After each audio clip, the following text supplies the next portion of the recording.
அஸ்ஸலாமு அலைக்கும் வரஹ்மத்துல்லாஹி வபரகாத்துஹு. மனிதர்கள் தேடும் மகிழ்ச்சி. அல்லாஹுடைய தூதர் ஸல்லல்லாஹு அலைஹி வஸல்லம் அவர்கள் கூறினார்கள், உங்களுக்கு கீழிருப்பவர்களை பாருங்கள், உங்களை விட மேலிருப்பவர்களை பார்க்காதீர்கள். அதுவே அல்லாஹ் புரிந்திருக்கும் அருட்கொடைகளை நீங்கள் குறைத்து மதிப்பிடாமல் இருக்க மிகவும் ஏற்றதாகும். இந்த செய்தி அபூ ஹுரைரா ரலியல்லாஹு அன்ஹு அவர்கள் மூலமாக அறிவிக்கப்பட்டு ஸஹீஹ் முஸ்லிமில் 5671 என்ற எண்ணிலே பதிவு செய்யப்பட்டிருக்கிறது. உலகில் வாழும் தனி மனிதனின் அடிப்படை நோக்கம் மகிழ்ச்சியாக வாழ்வது. அதுபோல நமது பொது வாழ்வின் தத்துவம் அனைவரும் மகிழ்ச்சியாக வாழ வேண்டும் என்பதுதான். அதனால் நாம் வாழ்வதே மகிழ்ச்சியாக இருக்கத்தான் என்ற தத்துவத்தை மக்களிடையே அதிகம் எடுத்துச் சொல்லுமாறு கேட்டுக்கொள்ளப்பட்டுள்ளோம். பொருளாதார வளர்ச்சி, தொழில்துறை முன்னேற்றம், வசதியான வாழ்க்கை என்ற வகையில் மட்டும் உலகம் சிந்தித்து கொண்டிருக்கின்ற போது வாழ்க்கையின் அடிப்படையே மகிழ்ச்சிதான் என்பதை யோசிக்குமாறு பல நாடுகள் செய்திருக்கின்றன. நல்ல மனிதர்கள் தாம் மகிழ்ச்சியாக இருந்து பிறரை மகிழ்ச்சிப்படுத்துவார்கள். மகிழ்ச்சியாக இருப்பதே சரியான வாழ்க்கையின் அழகு. கூடுமானவரை பிறருக்கு மகிழ்ச்சி அளிப்பதே உயிர் வாழ்வதின் அர்த்தம் என்பதை எப்போதும் நாம் நினைவில் வைக்க கடமைப்பட்டிருக்கிறோம். வேதமறை குர்ஆனிலே அல்லாஹ் குறிப்பிடுகிறான், அல்லாஹுவின் அருள்களை நீங்கள் கணக்கிட்டால் அவற்றை உங்களால் எண்ணிவிட முடியாது. அல் குர்ஆன் அத்தியாயம் 16 சூரத்துன் நஹல் வசனம் 18 இந்த செய்தி தெளிவுபடுத்தப்பட்டிருக்கிறது. ஒவ்வொருவருக்கும் அல்லாஹ் நிறைய அருட்கொடைகளை செய்திருக்கிறான். அவற்றை நினைவில் கொண்டு மகிழ்ச்சி அடைய வேண்டும் என்பதுதான் அல்லாஹுடைய நோக்கம்.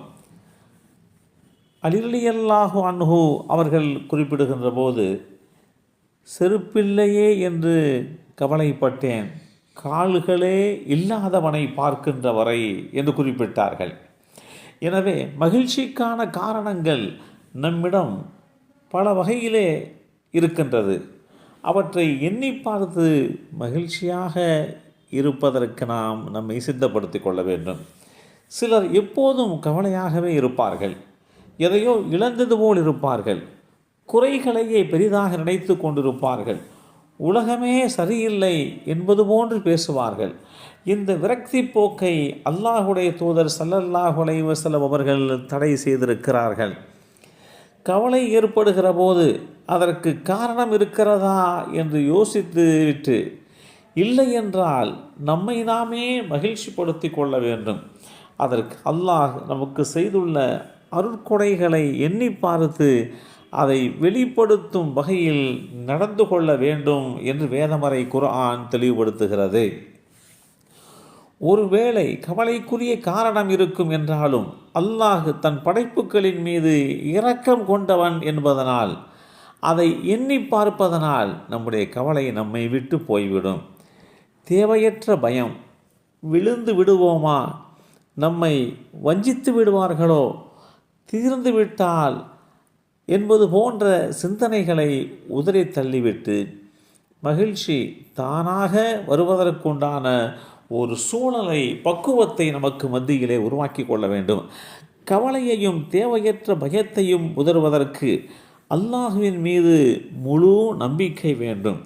மகிழ்ச்சி பணத்தினால், பதவியினால், உலகப் பொருட்களினால் கிடைத்துவிடும் என்று நாம் நினைத்தால் அது சராசரி மனிதனுடைய நினைப்பு என்று சொல்லலாம். கெட்டிக்காரர்கள், விவரமானவர்கள் அப்படி நினைப்பது இல்லை. இந்த மனோபக்குவத்தை தருகின்ற சக்தி விசுவாசத்திற்கு, நற்காரியங்களுக்கு இருக்கிறது. அல்லாஹ் ஒருவன் இருக்கிறான். அவனே நம்மை படைத்தவன். அவன் தீர்மானித்தபடியே காரியங்கள் நடக்கின்றன. நம்முடைய சக்தியும் செல்வாக்கும் செயலற்றும் நிலை இருந்தாலும் செயலாற்றும் திறனும் ஓரளவுக்குத்தான்.